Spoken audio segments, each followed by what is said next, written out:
Welcome to the TFBTV shotgun burn down, 500 round burn down of the Mossberg 590RM. R meaning rotating safety. It's got this new rotating safety that was part of a government contract. M, magazine fed. You're looking at a big fatty 10 round magazine. We have a special treat for you today. My close personal friend, former TFBTV contributor, Ivan, aka Kit Badger, but full-time and present best friend. Speaking of buds, we've got Hop over here, young man, and Luke, also joining us for this burn down.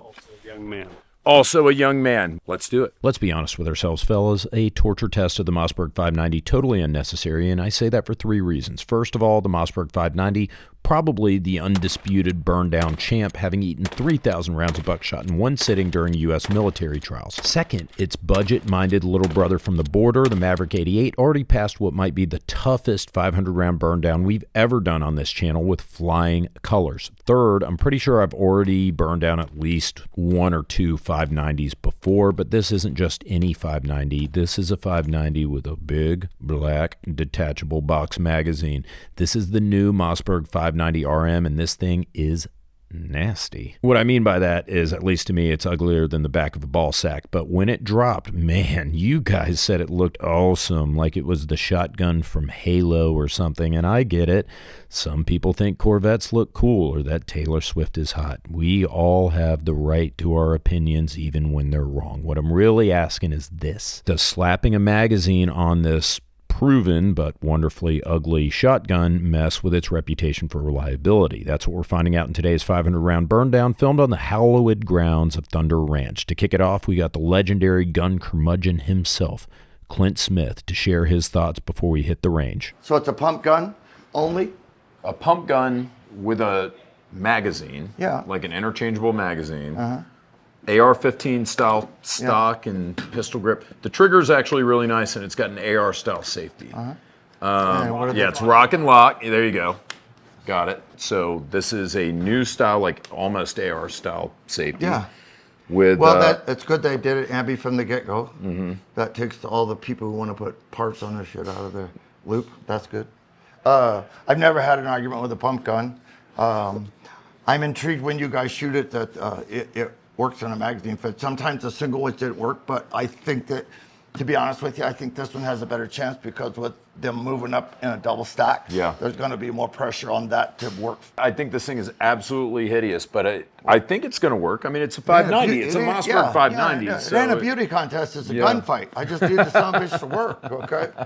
I mean, I'm not looking for Miss America. I'm looking for somebody to get their ass whipped. But what they say, what Mossberg says, is if they have this on a counter at a gun shop and somebody sees this and they see a regular ass Mossberg 590, they'll buy this one because it looks cool. Well, it's cool, and people always think they need more ammo, and I'm not going to argue that point. I've never heard anybody say they had too much, as we already know. I've already told you. What do you think about magazine versus tube fed in a shotgun, Clint? One of the redeeming values of a pump gun is you can put almost anything in it. If it'll go in the chamber, it'll shoot. You know what I'm saying? So for the most part, the tube's tendency is to be reliable. I mean, look at their guns, 500s, 590s, and I don't recall seeing a lot of incidents with it. I understand the concept. I also understand the weight. If you stuff that bitch full of double-out buck, okay, you better be like someplace where you can do it. I do like the lockup on this.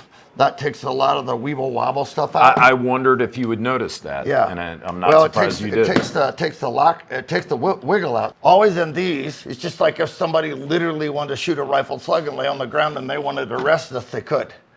Because it's not going to rock. Because we've seen ARs that if you push them back and forth, they'll malfunction. Okay, so like, that's actually very clever. But they've made some adaptations here where you have a little bit better contact point. And, you know, this is better here. The gun's long enough, it shouldn't have a problem. This, I assume, is going to be for some sort of... We'll probably put a sling or a light or, you know, something in there. Yeah. And I got the heat shield over the top, which, you know, some people... Well, if you shoot it till you need the heat shield, then you're in a really big ass fight. Okay. I guess you could figure a way to put a front sight on it or a sight on it. Yeah, you know? I'm sure you could. When people go, it's a shotgun. Yeah, I know. but you still got to aim it. Well, there won't be any horizontal butt strokes with that bitch. Yeah. Okay. Sure. But then again, with a shotgun, you're supposed to shoot them, not beat them to death. But yeah, that's a trick-ass gun. And then there's nothing weird about this other than having one. A few quick notes. This shotgun was built to meet specific government requirements, namely a rotating safety and a detachable magazine. That's your R, rotating safety, and M, magazine. This is the standoff version with an 18-inch barrel, integrated breacher-style muzzle device, and heat shield, an AR-style pistol grip, and a stock optics-ready receiver, standard 10-round double-stack magazine. Oh, and that magazine, the only double-stack 12-gauge mag I'm aware of. Mossberg claims it's the first ever. I've owned a bunch of mag-fed shotguns, and I've shot many more. They all have ridiculously long magazines because they're single-stack. Mossberg's double-stack design is revolutionary. It is new territory, and it's awesome, coming in 5, 10, 15, and 20-round varieties that are much smaller, albeit stockier than single-stack 12-gauge mags out there. But who cares if it doesn't work? That's the question today for this review. Unfortunately, even though we asked for more magazines, Mossberg only sent the one. That meant that this burn down was slower than usual, but again, it's a Mossberg 590. I'm not worried about this thing blowing apart. I suppose the upside of using just one magazine is that we got to hammer on what might be the weak point of this gun over and over and over instead of spreading it over multiple magazines. So I guess since we're really testing the mag here, having just one mag probably ended up being okay. Magazine, as you can see, has been holding up to abuse. We've been bashing it up against barriers, shooting it prone, throwing it around just for the heck of it, and it's been doing pretty good. We had 200 rounds of birdshot, 200 rounds of federal buckshot, and 100 rounds of random shit we pulled out of the back of Clint's truck. We ran into some issues early on. The action was a bit rough out of the box, and the mag had problems at first. Let's break them both down. The action, little gritty. This action feels actually stiff to me. I mean, granted, I don't think there's any lube on it. Ivan's 47 years old today, so maybe the action's stiff, maybe the bones are brittle, who knows? But it didn't cause any failures, and it smoothed out really quickly. After about 300 rounds, it was significantly better, if not flat out smooth. If you buy one, take it to the range, break it in. Also, as usual, we didn't lube the gun before we shot it, so that would have been different had this gun been lubed up like your grandpa after 14 Keystones. What about the magazine? Since that's the big question mark in this review, we had some follower freeze-ups that let rounds bounce around loose in the body. Yeah, failure to feed, I think. Nothing went in. Ooh, hold on. And yeah, the stuck in the mag. No shit. Look at that. Free floating over the top of it. There, that's the problem we've been having. That's exactly what I was talking about. Yeah. There's like this. Just yard sale. And there we go. All right. But that only happened in the first couple of boxes, and it never showed up again. I don't know if it was breaking in, and I can't stress this enough. I don't know if we were just figuring out how to properly load the damn thing. What we found loading short brass shells is sometimes you got to give it a little bounce because it'll get caught. See how it's getting caught on the brass on the round beneath the round we're loading there. But if you kind of give it a little bounce-a-roo, just kind of pulse it, it'll get in there. It's a non-issue with buckshot, though. With shotgun magazines, you have to be sure the rounds are properly seated. For example, with a Genesis 12 shotgun, there's a collar on the spine of the magazine to ensure that the rounds are seated properly. Mossberg's mags don't have that, and I don't know how it would work in a double-stack mag anyways, but if you don't load it right, you're going to induce some malfunctions.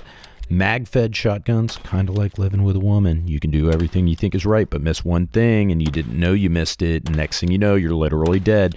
That said, the issue cleared up quickly, whatever it was. Break-in or just learning how to use the mag. Really, I'd say after the first box or two, we never had another issue for the entire rest of the test. The mag ribs that seat into the receiver kept wobbled to a minimum. The AK-style rock and lock reload with paddle release was intuitive, so intuitive that both Luke and I caught ourselves reaching under the gun to charge it from the right-hand side like an AK. I tried to treat it like a freaking AK because I rock and locked it. I'm retarded. As for recoil and handling, we all agree that the included stock did a great job of managing recoil. If you hate it, it's a mil-spec AR stock, just swap it out. We accidentally knocked the very cushy butt pad loose while tossing the gun downrange, but it snapped right back on. Oh, I freaking missed it. I prefer traditional stocks, but the AR furniture, while uglier than a busted taillight, works fine. I actually like the forend, although a couple guys found it too aggressive. Cheese grater? It does not feel amazing. I'm going to glove up right now. I'm glad you brought probably my brand new 511 Taclite 4.0 gloves. I'd rather have too much grip than not enough. I actually like this very aggressive pump right here. Love the texture. It's a little rough, as Hop's about to find out. For someone's pleasure. But it definitely gives you some traction. After you, Hop. I don't want to slow anything down. All right.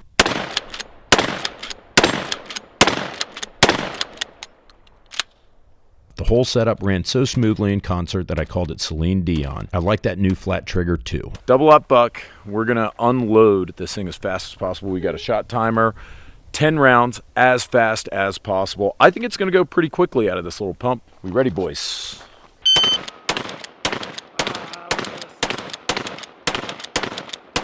Oh, damn it. Last one. 8 out of 10.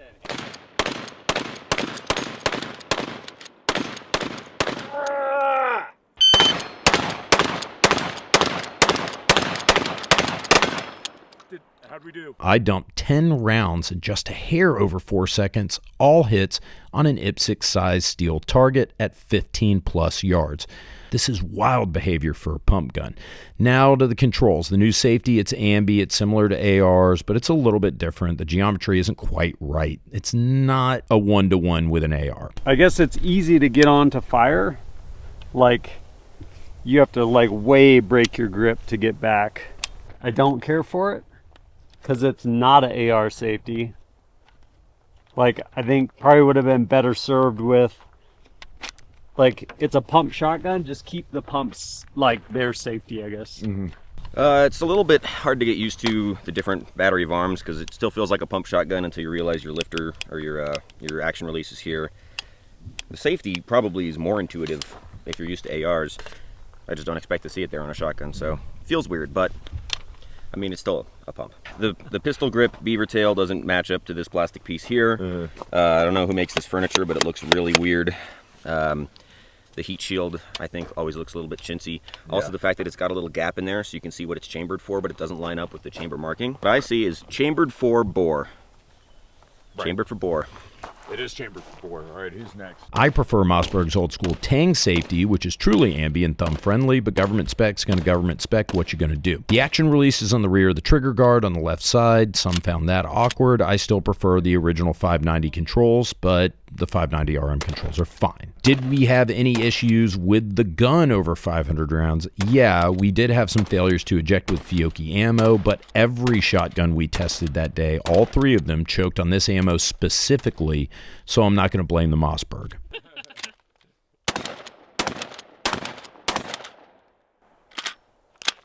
Oh, fuck. Failure to eject. Let me get in there. Oh. All right, well, slam it. See what happens. It's going to be that Fiocchi. Yep. Oh, there it is. Okay.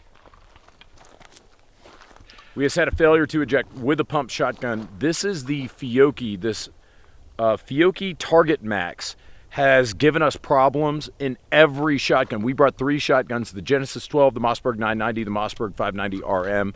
This ammunition, for whatever reason, ammo guys out there should be able to tell us, failure to extract constantly. The only other issues we had were short strokes from the shooters. We were trying too hard to go too fast to look too cool for this video, so we short stroked it a couple times. I would say that this gun absolutely passed the burn down. So should you buy this? Would I buy this? 2 totally different questions. If you're after a reliable mag-fed shotgun and don't mind that it looks like Rosie O'Donnell's butt crack, then yes. Even Clint Smith didn't hate this tactical monstrosity, and Mossberg tells me tactical versions like the SPX outsell the missionary position variants every day. The price is right around $1,200 MSRP. That's about $200 more than the tube-fed 590R standoff and $300 more than the regular 590 SPX, which has all the same bells and whistles but no rotating safety or magazine compatibility. Basically, you're paying an extra $200 to $300 for the new controls and the mag compatibility, which I guess is reasonable if that's what you're looking for. So if you want a box-fed shotgun with all the tactical bullshit on it,